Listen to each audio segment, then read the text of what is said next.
Ministre, question très simple. La convention Petite Ville de demain, à quoi sert-elle?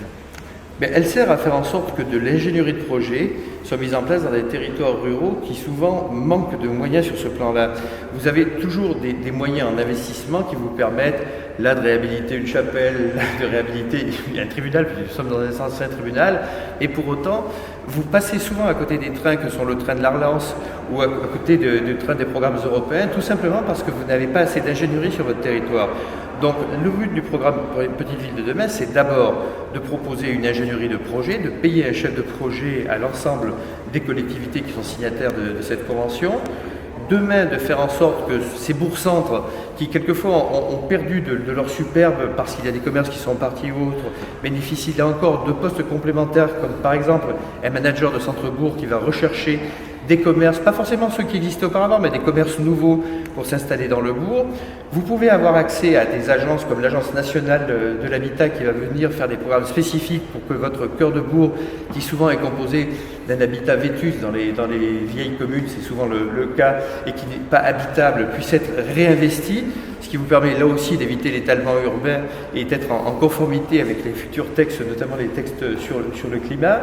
Et vous avez donc toute cette ingénierie qui vous permet demain d'être prioritaire sur les subventions de l'État, notamment la dotation spéciale d'investissement qui est la DSIL, qui a été abondée de 1 milliard d'euros cette année dans le cadre du plan de relance, et qui permet à des collectivités qui ont énormément de besoins d'avoir des projets structurants et structurés qui bénéficieront non seulement à la ville qui est la bourg-centre, mais également à toute la ruralité qui est autour, parce que la ruralité est très dépendante justement du fait que le bourg-centre soit un bourg-centre dynamique, et c'est comme ça que les bourgs-centres en France, petit à petit, vont pouvoir se redévelopper au service de la ruralité française. Au global, c'est un coût de pouce financier de 3 milliards d'euros, c'est ça? Comment il se répartit sur les 1000 communes qui sont concernées, c'est ça? Il y a effectivement 1000 communes qui sont concernées, il y a 3 milliards d'euros sur 6 ans, donc ce n'est pas un programme qui est un programme, je dirais, simplement un coût pour une année, mais bien quelque chose qui est dans la durée. Et ce programme va être réparti sur les 1000 communes. Nous n'avons pas voulu qu'il y ait, avec Jacqueline Gouraud, de plancher, c'est-à-dire qu'il y a des toutes petites communes qui peuvent en bénéficier, dès lors que c'est des anciens bourgs-centres. Ici, on est dans le cadre de communes nouvelles. Donc cette problématique est moins importante, mais souvent dans la ruralité, vous avez des anciens chefs-lieux de canton qui ont 600-700 habitants et qui ont besoin justement de ce coup de pouce. Nous leur avons demandé de se regrouper pour former une seule petite ville de demain. Ici, c'est une commune nouvelle, les situations sont bien différentes parce que le Maine-et-Loire, depuis longtemps, a été, je dirais, à la tête du mouvement de regroupement des communes et des solidarités intercommunales. Mais pour autant, comme le disait très bien le maire, face à des enjeux qui sont considérables dans cette ruralité, qui est arrivée à ne plus perdre d'habitants mais qui n'en gagne pas encore, il faut aujourd'hui passer à la vitesse supérieure. C'est le programme PVD, c'est le programme Petite Ville de demain. Nous avons fait Action Cœur de Ville pour les villes de plus de 20 000 habitants, pour les communes de moins de 20 000.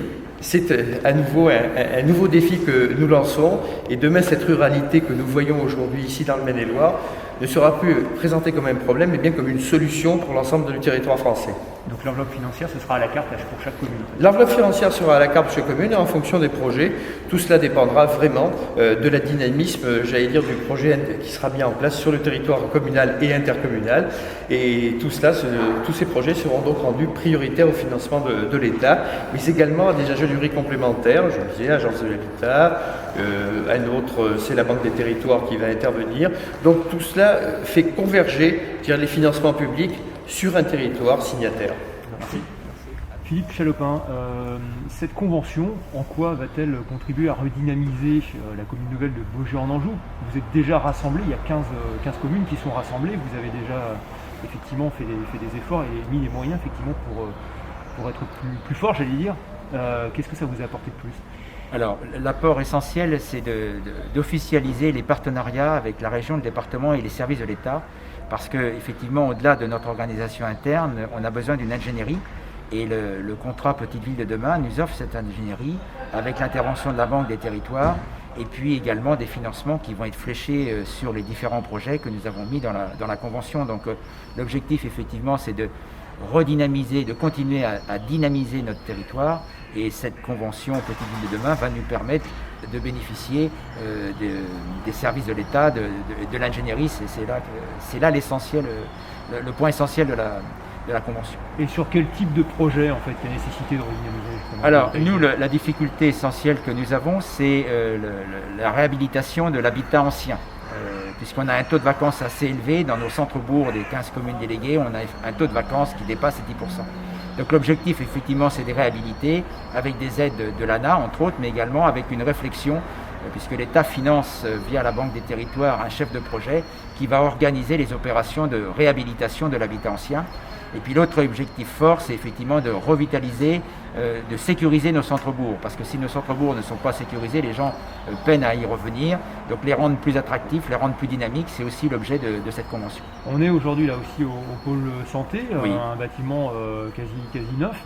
Quasi neuf. Il rentre pourtant dans ce cadre-là? Alors, il rentre dans ce cadre-là puisque nous avons un projet d'extension, puisque aujourd'hui les 2300 m² ne suffisent plus. Nous avons 55 professionnels qui sont accueillis et depuis que la maison de santé est créée, nous avons des demandes de spécialistes qui souhaitent pouvoir venir consulter soit avant les opérations, soit en soins post-opératoires, et nous n'avons plus d'espace pour les accueillir. Donc il faut qu'on envisage un agrandissement de l'ordre de 3 à 400 m². Donc bien évidemment, ça va s'inscrire dans le dispositif PVD. Là, pour le coup, vous êtes entre guillemets victime de votre dynamisme médical. Là. Mais on aime bien être victime du dynamisme parce que ça prouve qu'on a eu raison de s'engager dans cette démarche. Je rappelle que la maison de santé l'idée a été lancée en 2012, donc ouverture en 2015, et c'est vrai qu'aujourd'hui, on a environ entre 3 et 4 000 personnes qui viennent par semaine dans cette maison de santé. Donc c'est vraiment un gros succès. Mais la ruralité, c'est aussi pouvoir offrir des services à l'ensemble des habitants du territoire. Et la santé, c'est le service primordial. Sans médecin, vous n'aurez pas d'habitants qui viendront habiter sur le territoire.